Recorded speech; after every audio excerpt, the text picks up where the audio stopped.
Kisah awal mula penciptaan Nabi Adam. Ketika Allah hendak menciptakan Nabi Adam, Allah berfirman kepada bumi, "Sesungguhnya aku akan menciptakan makhluk dari tanahmu. Nantinya sebagian dari mereka patuh kepadaku, dan sebagian lainnya ada yang durhaka. Barang siapa yang taat, akan aku masukkan ke surga, dan barang siapa yang membangkang ia akan ku masukkan ke neraka."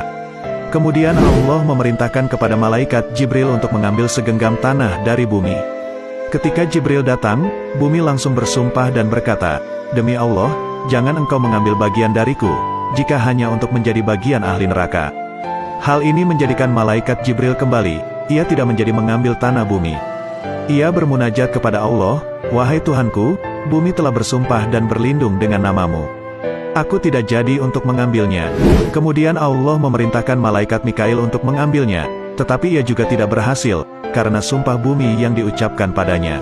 Pada akhirnya Allah memerintahkan malaikat Israel. Sesampainya di bumi, Israel menancapkan tombaknya sehingga bumi berguncang. Ketika tangan Israel hendak mengambil tanahnya, bumi kembali bersumpah sebagaimana ia bersumpah kepada malaikat Jibril.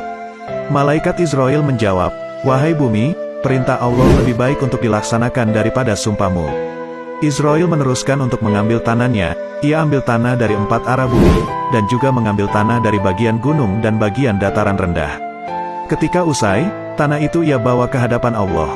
Allah berkata kepada Israel, "Mengapa kamu bisa mengambil? Bukannya bumi sudah bersumpah dan berlindung dengan namaku? Wahai Tuhanku, perintahmu lebih wajib dipatuhi, dan aku hanya takut kepadamu."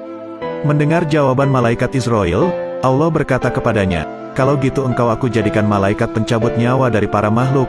Sebelumnya tidak ada satupun malaikat yang bertugas untuk mencabut nyawa." Allah memerintahkan Israel untuk meletakkan tanah tersebut di pintu surga, yang kemudian diambil oleh malaikat Ridwan untuk mencampurnya dengan air telaga dari surga. Setelah dicampur tanah itu dibiarkan selama 40 tahun sehingga mengeras menjadi tanah-tanah liat. Kemudian dibiarkan 40 tahun lagi, sehingga dijadikan bentuk jasad yang baik. Imam As-Salabi berkata, ketika tanah Adam telah dicampur, Allah menghujaninya dengan air kesedihan selama 40 tahun. Kemudian disusul air hujan kebahagiaan selama tahun penuh.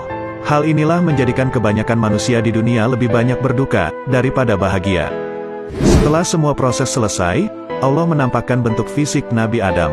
Tingginya sekitar 60 zirok, dan ia diberikan 360 urat besar, dan 240 urat kecil, 12 ruas-ruas, dan di kepalanya terdapat 7 lubang. Sungguh Allah zat sebaik-baiknya pencipta. Ibnu Abbas berkata, ketika Adam masih berupa tanah liat, iblis menghampiri dan memukul perut Nabi Adam. Pukulan itu berbekas hingga menjadi pusar.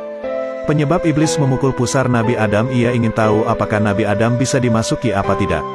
Ketika iblis mengetahui bahwa fisik Nabi Adam bisa dimasuki, ia pun masuk dan menjelajahi semua anggota tubuh kecuali hati. Iblis tidak diizinkan memasuki hati Nabi Adam, karena ia adalah tempat ibadah kepada Tuhannya. Sehingga dikatakan iblis masuk melalui peredaran darah manusia, bukan hati. Diriwayatkan ketika Allah hendak meniupkan ruh kepada Nabi Adam, ruh menolak untuk masuk ke jasad Adam. Ruh berkata, "Wahai Tuhanku, bagaimana aku mau masuk ke tempat yang sangat gelap?"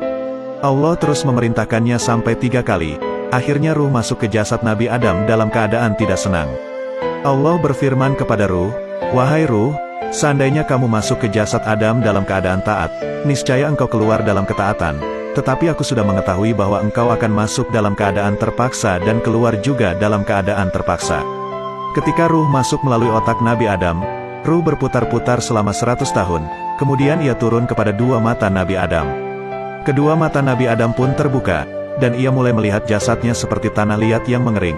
Kemudian ruh turun lagi ke 2 lubang dalam hidung Nabi Adam. Hidungnya pun bisa menghirup udara, mulai sejak itu ia pun bernafas.